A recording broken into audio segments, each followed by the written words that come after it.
Live from Southern California, it's the Chuckie Perez Show.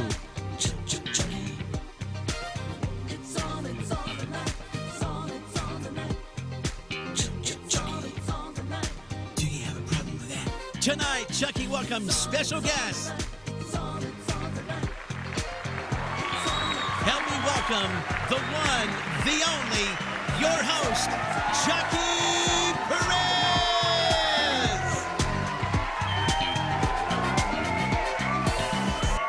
Hey, how's everybody doing tonight? Hey, you looking good, Slice? Looking good, yeah. You've been keeping up with the news lately? This is the strangest year I've seen in a long time as far as politics. I mean, the media, they're losing their minds. Trying to ruin President Trump, you know? They're calling him out on pretty much anything. Firing of FBI Director Comey. Then accusations that Trump leaked classified information to Russia. And now there's even calls for his, for impeachment by some key Democrats. Yep. So guess what? There's a real good chance Celebrity Apprentice may make its return to television. One of my favorite shows. You ever watch Celebrity Apprentice? Yeah. Hey, seriously though, the Democrats are still pursuing this endless investigation into whether Russia influenced and hacked our election. But they're not the first to do so. There was a country back in 2008 that tried to interfere and actually did interfere, and that was Kenya. That's how we got Barack Obama. Okay. Hey, it's amazing though. You know what? Classified information, I'm learning stuff all the time. Classified information leaks. We've been hearing that over and over again. There's leaks, there's leaks. There's a lot of stuff that's revealed when there's classified information is out there. Did you know, for instance, that North Korean leader Kim Jong-un, his name in Korean is adorable troll doll. It means adorable troll doll. Did you know? It also came out that Congresswoman Nancy Pelosi, I know you're a big Nancy Pelosi fan, yeah, she actually didn't escape the asylum.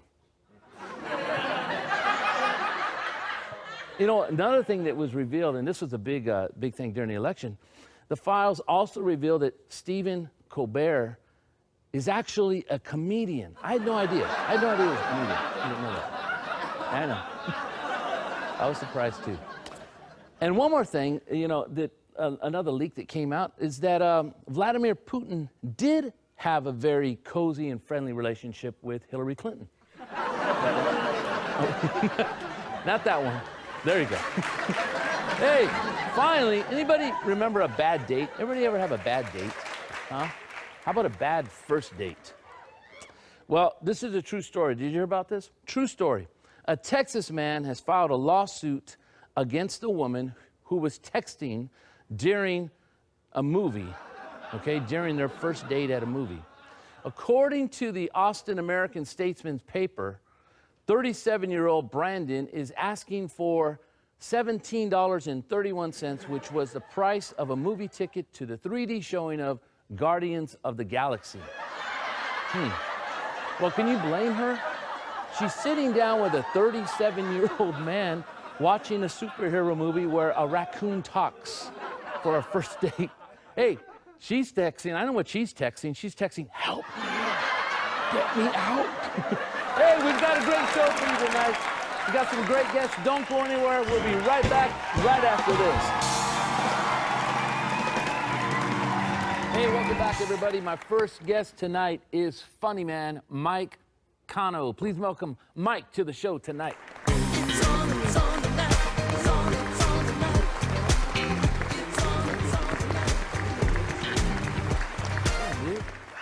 How you been? You said my name right. I did. You said it right. It is Cano. Cano. People say cannoli because they don't know whether I'm Italian or what, but I'm Latino, man. Mike, are you? Chicano, Mexicano, Mike Cano. Mike Cano. I like that. Huh? It's good. Yeah, it's good to remember that, man. So tell us, man, you're funny, dude. I saw you, a mutual friend told me, you got to hear this guy. I said, he's at the Improv. He's all over the place. And I said, he's funny. And I said, I got to have him on the show, okay? How did you get started in comedy? Man, I got started with comedy as a fluke. I did every other job possible, and I failed at it, and I fell into comedy by accident. I wanted to become an actor, Everyone in Hollywood wants to be an actor. But I'm 5'2" and I'm a fully grown man, so I'm not exactly the leading man in anyone's what's his plays. name? What's that guy? Kevin Hart, dude. Oh, Kevin Hart. Do I look like Kevin Hart? You're taller than Kevin Hart. I'm like a Mexican Kevin Hart. Okay. Yeah, that's what I'm going to do. I go to auditions right now. I'm a Latino Kevin Hart. So you just started telling jokes, or how did it start? You know what? I was raised in a funny family, man. A funny family. My dad is the funniest guy no one will ever know because he's a crazy hippie. Yeah. He's got his medical card. He does all, like that. That's how I was raised in that kind of house where my dad was like, hey, man, it's okay if you don't do good in school. It's like a Cheech and Chong's home. Yeah. I was raised with Cheech and Chong. When you guys were singing Christmas carols, I was listening to that. You still love your dad, though. I still love my dad, man. Being raised like that, though, I had to get away from that kind of lifestyle. I wasn't like that, man. I grew up, never did drugs, never did any of that bad stuff, and now my career's taken off because of it, and I'm really excited. Oh, praise God, man. When did you give your life to the Lord? Oh, man, I mean, it was thrust into me as a child. I mean, I went to elementary school in a Christian school, private Christian school. Okay. So at that age, you're kind of curious. You don't really know. They're just like, this is the way it is. And then I went to public school for junior high. And that's where you that's when I realized, right this is what it's like, just be sinning out everywhere, living life. And then I came back to Christ after high school because my life changed. When did you know you had a gift as far as making people laugh? I know you said you laugh coming from a funny family, but I mean, to get on the stage is a whole nother thing. Joking at the house is one thing. Getting on the stage and making people laugh and feeling good and just. When was that moment for you? Man, I've always been into it. I did plays. I loved comedy throughout high school. I did acting, but it was at a bar. Oh, cool. It was at a bar when my friends dared me to go up and just be funny because the comedians. This is when you were when I was not in my serving mid-20s. God. You were just kind of it was a little bit like. You got to hey, clarify that. He wasn't like Christian. I'm going to the bar. Right. Just to clarify. We only got a short interview here. So. That's not how I live my life. This is one of those times where you weren't. Here's the thing, man. I didn't meet girls at churches. I would find them at the bar. That would be like, hey, last call. What's up? I'm Mike. How you doing? Yeah. So you used it at first in a negative way. I mean, you know what I'm saying. Yes. And now, now time goes by, and now all of a sudden, you're doing a positive. You got this whole network of comedy things going on. Tell us about that. Yeah. I do comedy for every type of occasion. Yeah. Because most comedians travel the world and the country. I'm a single dad, so I can't really do that. I have a son, and I had my son. This is how you can tell I really am Cano Latino. I had my son when I was 16 years old. Oh, wow. Yeah. I missed my 10th grade finals to watch him be born. Oh, my God. Like that, And I went back the next week to ask my teachers if I could take my finals. I was like, and, I don't want to fail. Obviously, that's, Yeah, they were like, you're failing at life. Don't worry. Children are never going a mistake, but that wasn't obviously God's first plan for you. Exactly. That was you kind of. Exactly. But, he leads us down these paths that we can't see only in hindsight. Right. Because it grew me up faster than all my friends, matured me, and when I became a businessman, I was able to create a different network of comedy than anyone's doing. I have school assemblies for kids, elementary, junior high, high school. And clean comedy. That's Clean awesome, comedy. Yeah. And then we have clean comedy at Dave & Buster's. I do monthly shows at the Improv. I do birthday roasts, everything from big productions. Tell us the challenge about clean comedy as opposed to non-clean comedy. Clean comedy. Well, the biggest challenge is the comedy clubs don't believe in it. Because they've made money for so long off of dirty stuff that they don't believe. Well, when they hear clean comedy, they think, well, nobody wants to hear knock jokes. No, we're good. Right. Or they think it's the stigma, it's Christian comedy. Right. You're only going to talk about God, and I don't want to hear about that. Right. And it's not. It's just hilarious comedy about all-day stuff we deal with, whether it be dating, parenting, dealing with stuff at work, dealing with stuff like this. The makeup girls right call me now, pretty. Right now, you got a ton of stuff, of material. You just turn the TV on, you have Donald Trump and Democrats and everything just all over. Come on, that's comedy right there. Yeah, that's awesome, man. That's awesome. Well, listen, I'm glad you're saved. I'm glad you got this network, that you're doing something positive now, and you're making people laugh with clean comedy. Yeah. That's awesome. And I'm glad you're here tonight, and you're going to make us laugh, right? That's what I'm going to hope to do. Awesome, brother. Hey, listen, everybody, Mike Cano, everybody, he's going to be making us laugh when we come right back right after this.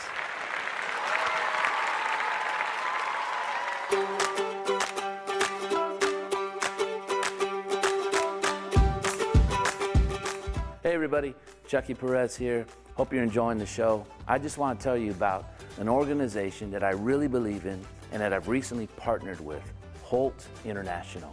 Holt International is making a difference and transforming children's lives all over the world by providing care and support to vulnerable children and helping them find families to adopt them. If you would like more information on how you can transform a life and make a difference, log on to the website below. Let's get back to the show. God bless.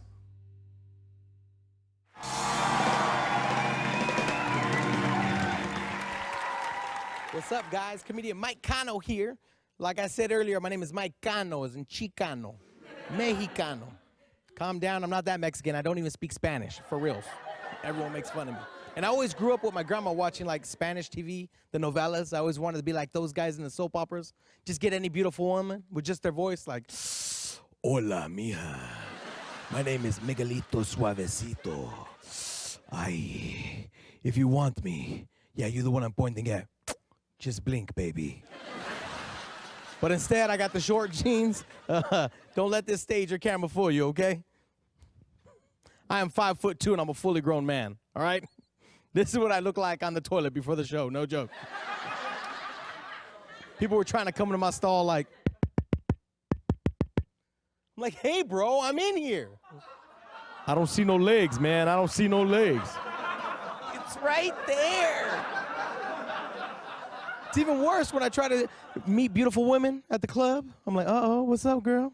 You like this song? I like this song, too. Want to dance? Let's do this. They're like, oh, my gosh, what happened to the rest of you? Oh, no. You got to be at least this tall to ride this ride, buddy. Sorry. And I love tall girls. Any tall girls in here? 5'3", 5'4"? Make some noise, ladies. You got a car seat? You can take me home tonight. We can do this. Yeah, I didn't think so.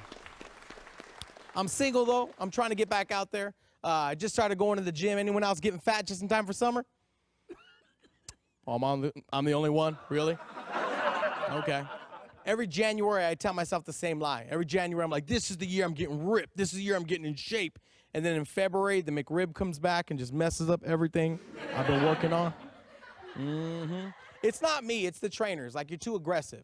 And if you're in shape and you're like, I get it, congratulations, but get out of the gym. Let the fatties roam free, okay? We don't want you all up in our business anymore. Right when you walk in, the trainer's like, so what do you want to work on? I'm like, if you can't tell by looking at me, dummy, you're probably not a good trainer to begin with, right? And then right away, the trainer's like, no, you got to start by eating smaller portions. I'm like, mini corn dogs got me here in the first place, man. I don't think you know what you're talking about.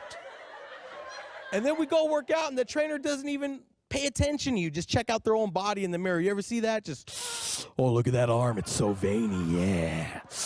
The girls are looking at me. What's up? All the guys are looking at me. What's up? I'm looking at me. What's up? That's the last time I hired a female trainer, man.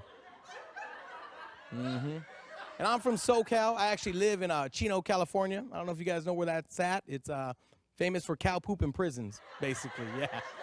I thought it was nice growing up, and then I got older, and my son started playing football. And no joke, they built the football field right next to the prison so the dads could watch their kids play like, órale, go, mijo. And I grew up with a lot of cholos. Everyone's like, what's a cholo? That sounds delicious. 2 cheesy cholos, please. I'll take some of that. No, cholos are the Mexican gangsters that call into the oldie show every weekend. Oh, you guys don't get that either, huh? Raider fans. You know who Raider fans are, right? Those are cholos. Yeah. Could you believe it? The Raiders are taking over, man. They're going over to Vegas. Is that crazy or what? They're taking over the whole town. They've even changed the sign as you drive into Vegas. It says, welcome to Las Vegas, home of the Raiders, EBT now accepted. It's amazing. You know what? I'm just used to these guys, man. I grew up with them. I even go to a cholo church. I'm serious. It's like Victory Outreach without the victory, just the outreach. And these guys would gangbang every day of the week, even Sundays. I'd pull up like, what's up, guys? What's up, fool? You heard about the Lord God Jesus Christ? Dang, bro, am I going to have to get jumped in every Sunday? Are you serious? And I'm going to be honest, it's more of a swap meet than it was a church, okay? They were selling rims for rent, paletas, DVDs. You could sign up for insurance. You could turn your gold into cash at Cholo Church, all right? And it's a Christian church, just so you know. But instead of like a big Jesus on a cross statue, they had one at the front door with the Raider jersey on, like, bless the team, fool. Thank you, guys. My name's Mike Cano. Thanks for having me.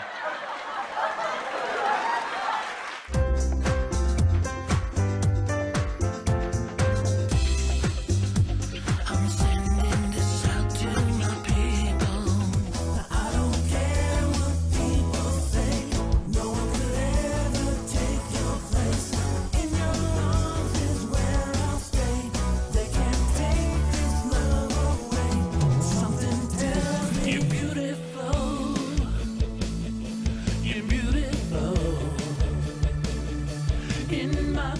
I'm Mike Lindell, inventor of MyPillow. Just like you, I had problems sleeping. I tried every pillow out there and nothing worked. 15 years ago, I invented MyPillow. It took me 2 years to develop because I wanted to have everything you would ever want in a pillow. I made sure that you could adjust my patented fill so you could have the exact support you need as an individual, regardless of your sleep position. I also wanted a pillow that would last, so I made MyPillow machine washable and dryable. I back MyPillow with a 10-year warranty and a 60-day money-back guarantee. Not only that, I do all my own manufacturing in my home state of Minnesota. I really like the fact that it was made in the USA. I think that USA products are a better quality product. I've tried a lot of other pillows and nothing's worked like MyPillow. I'm interrupting this commercial right now. Retailers have canceled MyPillow, and to thank you for your support, I'm going to pass the savings directly on to you. For a limited time, you get premium MyPillows, regularly $69.98, now just $29.98, and that's the lowest price in history. I used to think that sheets were just sheets. I got the Giza Dream sheets. They are the most comfortable sheets I've ever had. The Go Anywhere pillow is so easy to just roll up and take anywhere I want to go. The MyPillow topper, for the first time, has enabled me to have a cool night's sleep. I'm able to go to bed and just get rest. That's 3 inches of wonderful that's in the MyPillow mattress topper. It's just like a firm cloud. When I got MyPillow, I'm asleep almost immediately. I stay asleep at night and I wake up more well-rested in the morning. MyPillow helps me get a good night's sleep so I can do my job in the morning.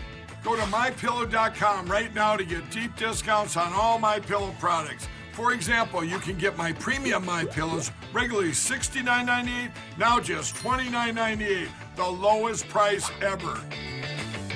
For the best night's sleep in the whole wide world, visit MyPillow.com. Welcome back, everybody. Hey, listen, my next guest is singer, songwriter, Erica Corbin. Please welcome Erica Corbin to the show tonight.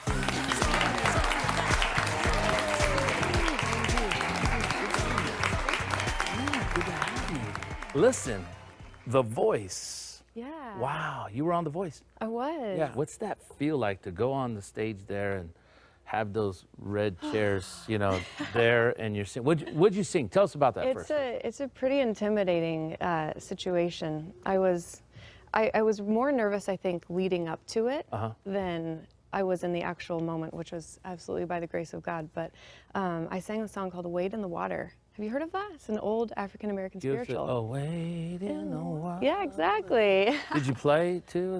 No, I was planning to play, but then kind of at the last minute there was this weird shift, and I wish that I had. Well, the producers actually choose it for you, and so I was surprised. I didn't know. See, that's good info. I was surprised they gave me a gospel song, and so I just felt like, you know what, I guess this must be from the Lord, so we went with it. So they hear you sing when you went to, I mean, first of all, auditioning, you're talking about 75,000, 80,000. How many thousands are in line and wanting to sing on? Oh, there's 40,000 people that they audition each year, and then they picked about 75 of us to actually go on stage for the blind auditions. So 40,000 out of 40,000 people. Yeah. You were, So I felt really honored to be a part of that group. I mean, everybody. What did you sing when you first auditioned? I mean, do you sing a whole song? Yeah. Well, you sing and about who's there? 90 seconds. Are you allowed to say that? Are you allowed to tell us? Yeah. There's a casting crew, and then they film you, and then they send back the film to the producers and stuff. And then they choose if they say. And then they choose. Yeah, so you have to actually, I was in the audition process for about a year. I'd sent in a submission tape, and they liked it, called me back to Seattle, because we're from Washington. Okay. And so I did an interview there, audition there, and they liked it, called me back to LA. I did an audition there, and they liked that one, and then that was the blinds. So it was quite a lengthy process. It took a few months. But it was fun. First of all, how long have you been singing? You a little kid? Were you a little? I always hear these stories. Oh, I was 2 years old. I was singing. Were you 2 years old and singing? Not quite 2 years old, okay. But I've loved music for a long time. But I've been singing since I was about 14. Someone gave me a guitar at church. So like 4 years, 4 or 5 years, right? You got to be like 18, That's half 19. my life now. That's half my life. No. So you did The Voice, okay, and like I said, when you're walking on the stage, because I always see them, they make this big, entrance. Here comes the singer. I know. Is it nerve-wracking a little bit, or? It is. It actually is. But you know what? I had replayed that moment in my mind so many times. Yeah.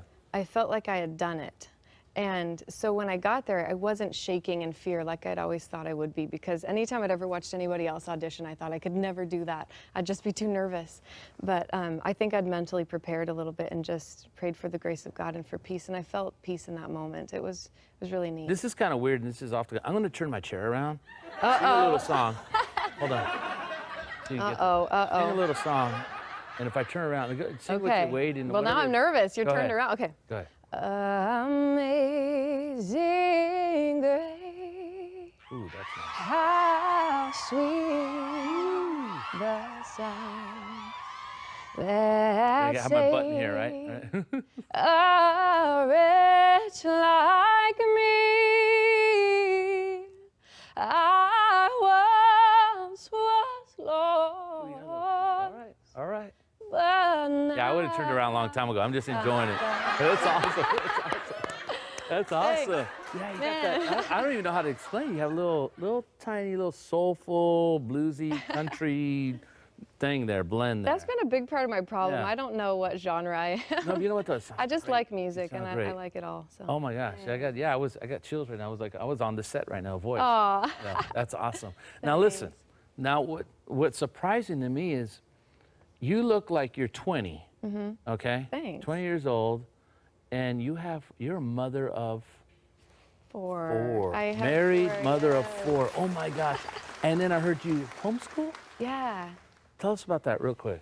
Well, it's challenging to carve out the time. I mean, we have to make the time to make education a priority, but my husband was homeschooled, and he felt strongly about it, and I was like, all right, well, let's try it. So we jumped in, and we've been doing it. We do classical conversations and then also a bunch of other stuff kind of on the side, and it's fun and rewarding, but it also has its challenges. Yeah, I bet. Yeah. Now you have an EP out, you have an album out, right? You have a CD, or didn't get it on iTunes? And Yeah, okay. It's on iTunes and Bandcamp and my website. Oh my gosh, that's awesome. Yeah, so what other plans do you have right now? So in we your career? just got a placement in an indie film that went to the Boston Film Festival how last cool is month. that? Yeah, and it got Boston Film Festival. It got You're from really Washington. good. How'd that Yeah, it was random series of events, and met some nice people, and they placed 2 of my songs in their film, which is really cool. And this summer we're actually getting ready to launch a Kickstarter campaign for a new album. I'm excited. Amazing, amazing. Yeah. And you gave your life to the Lord. We were talking a little bit before. You gave your life to God at what age? I was young, probably 7 or 8, when I first started going to Awanas and then asking my mom all these questions about God, and she's like, little plug for Awanas. I know. Yeah. And she's like, I'm the mom, I guess I should have the answer. So she started taking our family to church, and the rest is history, I guess you could say. But I really found my faith at the age of 14 when a friend gave me a guitar, and I just would lock myself in my room and write songs and cry out to the Lord and spend so much time on my face in prayer. And that's really when my faith started to become you have my own. You have an awesome voice. You have a worshiper's voice. Thank you. You have a worshiper's voice, and that's key. Not everybody can say they have that. Listen, encourage right now, if you don't mind. I mean, you've been through, you've accomplished a lot, and you still have many years ahead of you to go. So encourage some people right now, some young people out there that maybe have aspirations. Maybe they want to be on The Voice. Maybe they want to go out in one of these competitions or whatever, and they want to sing and so on. Just give them what would be some words of encouragement to them right now, if you could look right in this camera right here. Yeah, I would encourage you to have faith and to dream big, because sometimes God ordains our steps differently than we picture or hope or even imagine sometimes, but He's sovereign over all things and has a way of turning it all into something beautiful. And I think someday we're going to be able to look back on that and see and be able to praise Him for the closed doors and the way He's guided our steps. So I would say have faith and dream big. That's good. That's good. And listen, you're going to sing for us tonight. Yeah, I awesome. am. I'm so excited. Hey, everybody, Erica Corbin.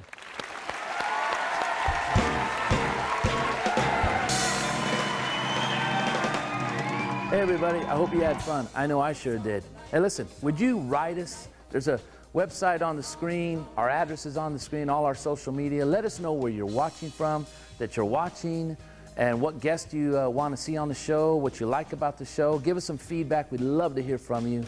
Until next week, remember, keep laughing.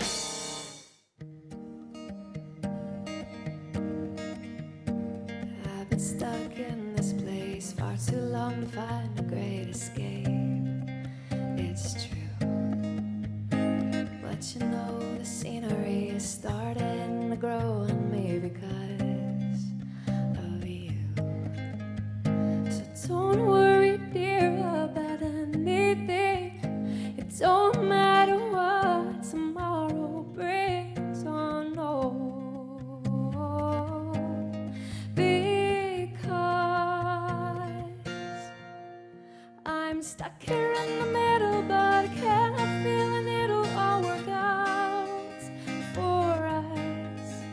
No, it's not exactly how we thought. The narrative would shape the plot, but it's okay because we might be stuck like glue. But at least I'm stuck here with you.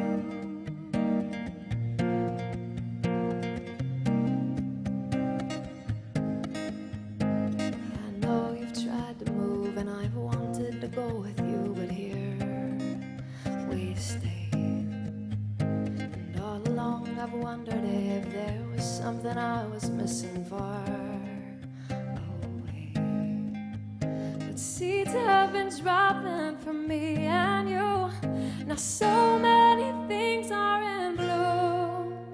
I'm stuck here in the middle, but I can't help feeling it'll all work out for us.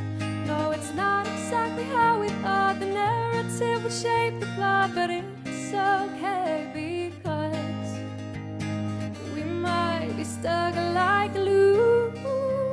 But at least I'm stuck here with you.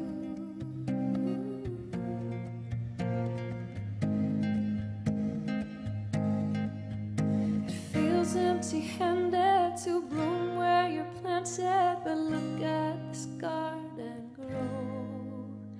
And we've planted seeds here that we'll never know.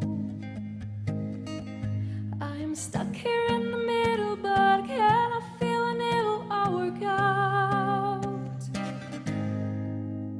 I'm stuck here in the middle, but I can't help feeling it'll all work out for us. No, it's not exactly how we thought. The narrative would shape the plot, but it's okay because we might be stuck like glue. But at least I'm stuck here with you.